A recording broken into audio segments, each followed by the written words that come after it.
Jadi keberuntungan yang bisa ditiru itu ada formulanya. Jadi artinya kalau Anda meniru juga atau memodel orang yang selalu beruntung itu, maka Anda pun juga akan mendapatkan keberuntungan, walaupun mungkin kapasitasnya tidak sama. Tapi kondisi ideal itu belum menjamin bahwa Anda mendapatkan keberuntungan. Karena masih dikalikan ada peluang tidak. Nah, jadi yang kedua adalah dikalikan peluang dulu. Dan peluang itu tidak bisa ditunggu. Jadi peluang itu diciptakan. Jadi Anda mencari terus setiap hari peluang-peluang itu.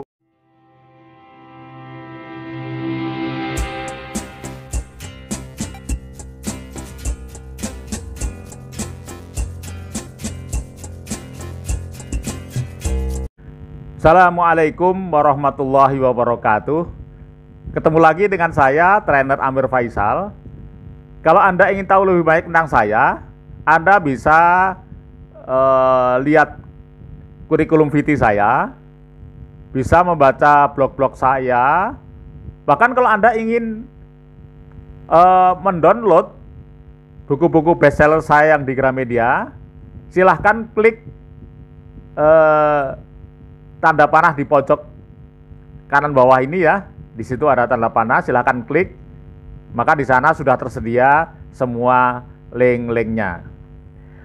Oke teman sekalian, kita sampai pada mindset entrepreneur yang ke-10. Yang ke-10 ini ada cerita yang menarik ya, cerita masa lalu ya, karena judulnya juga khusus ya, judulnya ini semi klasik ya, semi klasik. Judulnya adalah Pinter Kalah Sama Bejo ya. Sekarang kita mengatakan ya, jadi orang itu kalau bejo atau beruntung itu dia akan mengalahkan orang yang pandai ya, orang yang lulusan perguruan tinggi ya, mengalahkan orang yang cerdas dan sebagainya. Jadi pinter kalah sama bejo.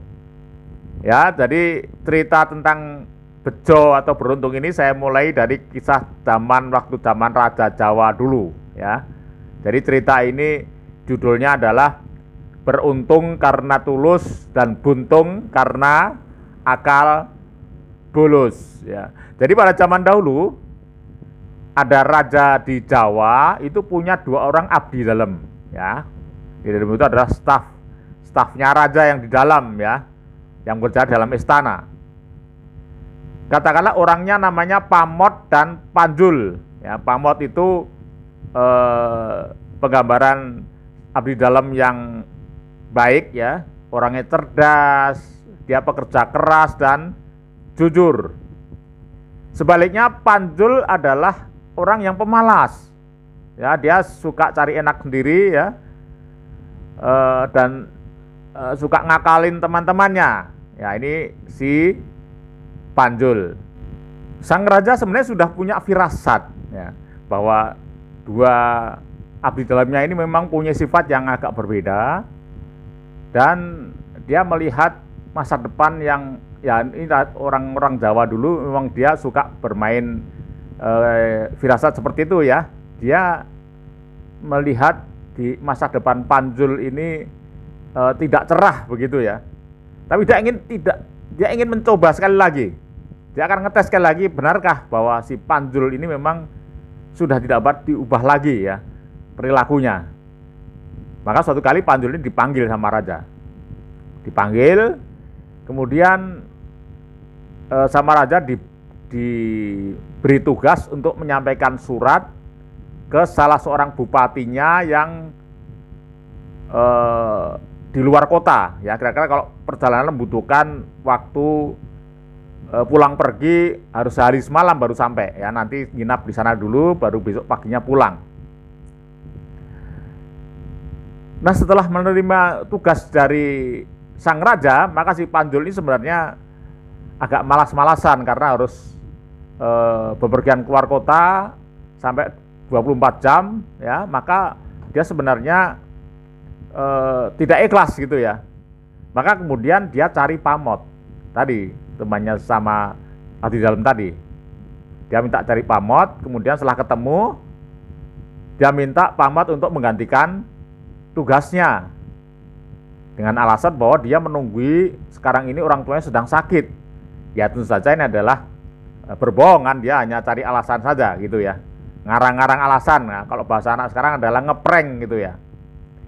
Tapi karena Pamot ini adalah orang yang baik, maka begitu mendengar keluhan dari saudaranya tadi, maka dia terima tugas itu.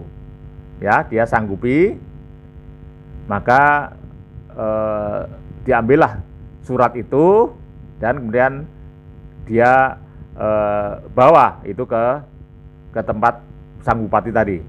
Si Panjul tentu juga berpesan jangan sampai ini diketahui oleh raja. Ya, begitu.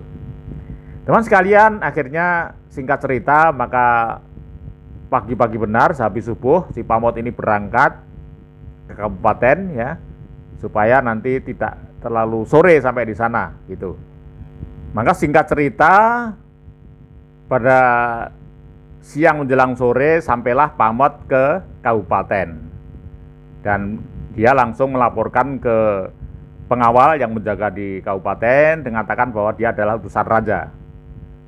Nah, maka begitu Pak Bupati tadi tahu bahwa yang datang adalah utusan raja yang membawa surat, maka segera dipersilahkan langsung menghadap. Dan sampai di depan Bupati diserahkanlah surat itu pada sang Bupati. Kemudian surat itu dibacanya. Sehabis Bupati itu membaca surat itu, sejenak dia menatap wajah Pamot yang dia sedang menunduk ya. Kemudian sambil tersenyum, dia lihat parasnya ya lumayan, meskipun lugu tapi menunjukkan bahwa anak ini cerdas. Dan tentu saja kalau sampai raja menitahkan pada dia dalam isi surat itu, tentu saja sudah ada pertimbangan yang matang. Karena ternyata apa teman-teman sekalian? Ternyata isi dari surat itu adalah orang yang saya utus ini, yang bawa surat ini, saya minta supaya diangkat menjadi menantu. Nah, dari raja zaman dulu tidak ada yang berani ya melanggar titah raja, yang berani. Maka akhirnya Pamot pun segera diangkat menjadi menantu. Nah, sekarang kembali pada si Panjul tadi.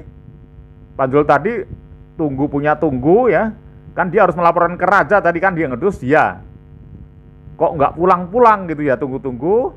Ternyata dia mendapat berita dari tetangganya ya, dari orang banyak bahwa si Pamot ini sudah sudah diangkat menjadi menantu.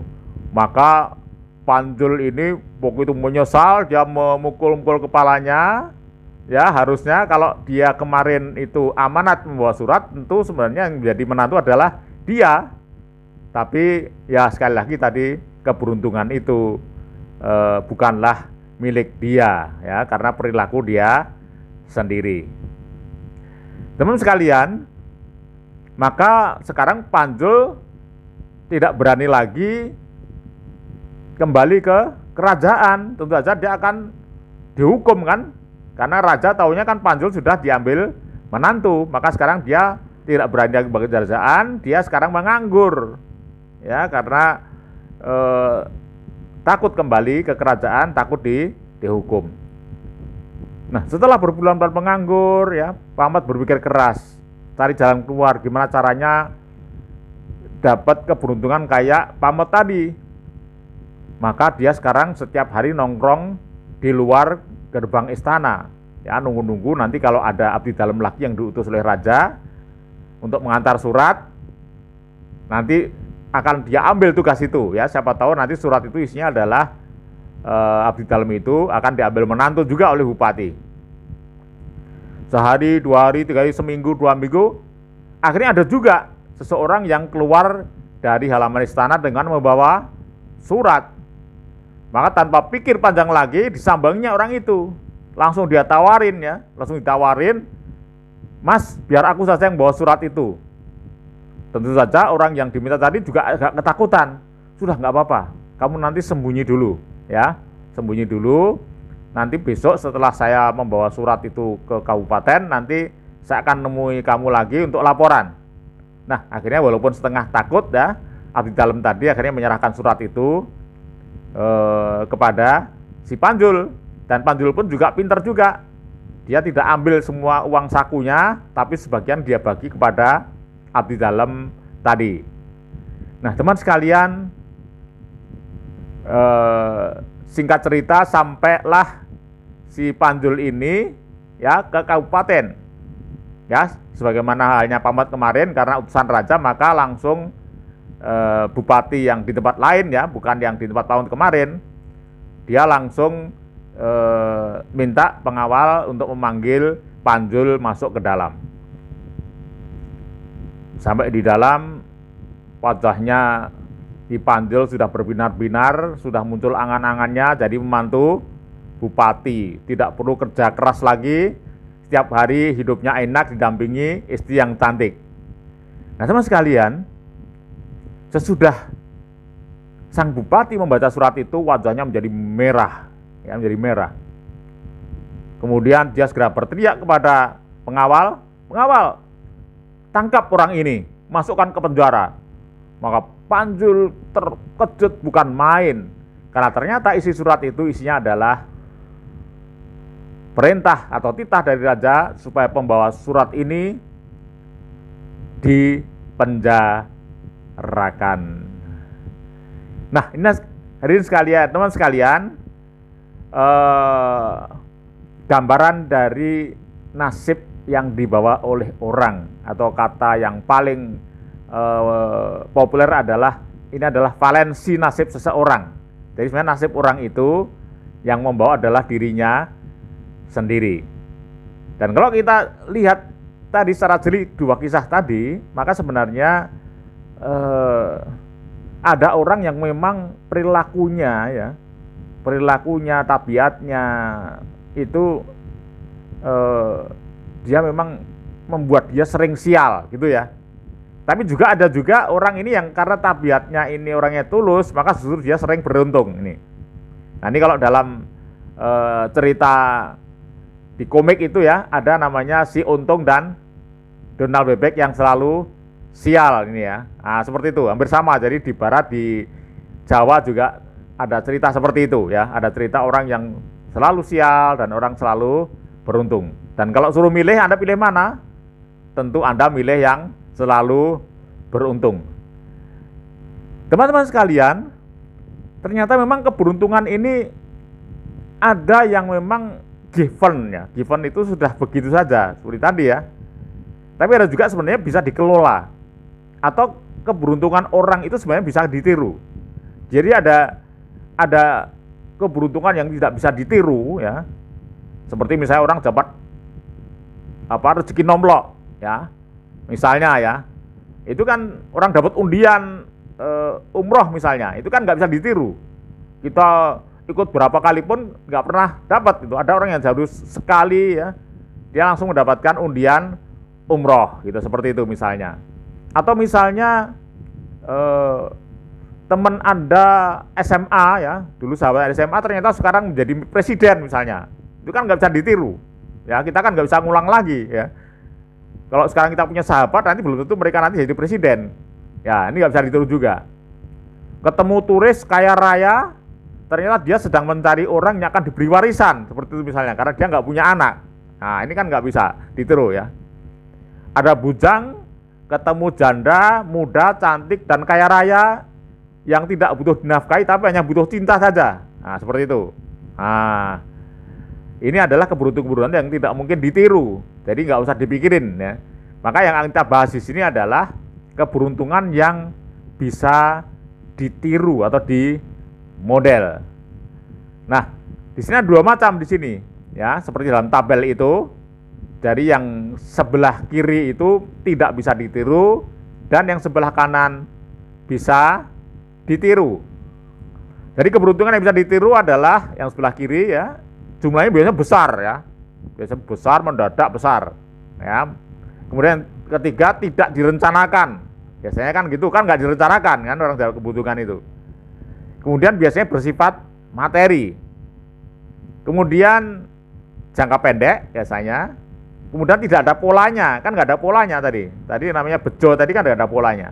Nah sebaliknya tadi, keberuntungan yang bisa ditiru adalah jumlahnya itu terkadang kecil ya, jadi tidak mesti kayak tadi kebetulan mendadak tadi ya, rezeki nomplok tadi ya, jumlahnya kadang-kadang kecil dan kadang-kadang tidak seluruhnya materi, kadang-kadang imateri. Kemudian yang kedua juga bertahap ya.